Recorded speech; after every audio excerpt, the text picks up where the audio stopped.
आणि इथे उपस्थित असलेले सर्व मान्यवर निवडणुकीनंतर आज हा पहिला माझा गाव भेट दौरा आणि हा गाव भेट दौरा खास मी तुम्हा सर्वांचे आभार मानण्यासाठी आयोजित केलेला आहे. निवडणुकीत जो काही तुम्ही मतदान रूपी आशीर्वाद दिलाय त्याचे मी मनापासून तुम्हा सर्वांना आभार मानते. आणि आताच बाप्पांनी सांगितल्याप्रमाणे त्यांच्या काही अपेक्षा आहेत गावासाठी येत्या काळात, मग त्या अपेक्षा आम्ही नक्कीच पूर्ण करू आणि त्यासाठी आम्ही बाजूला आहोत हे मी आश्वासन तुम्हाला देते. आणि बाकी काही कमी जास्त असेल तिथे सूचना वगैरे करायच्या असतील त्याही तुम्ही करा, आम्ही त्याही विचारात घेऊ. बाकी काही नाही.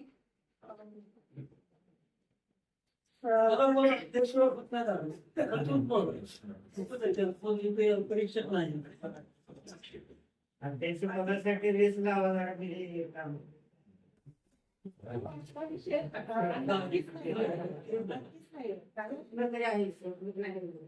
ते बघू नंतर. आपल्यापेक्षा सिनियर आहेत, मातबर आहेत, त्याच्यामुळे आताच आपण अपेक्षा करणं चुकीचं आहे. आपलं जे काय गावचा विकास गटाचा विकास करायचा आहे त्याला आपण सध्या प्राधान्य देऊ. बाकी जर कुठल्याही गटातटाचा विचार न करता आपण विकासाला प्राधान्य देणार आहोत. एवढे बोलून मी माझे 2 शब्द संपवते आणि पुन्हा एकदा तुम्हा सर्वांचे मी आभार मानते, कारण तुमच्या सहकार्याशिवाय हे यश मिळणं शक्य नव्हतं.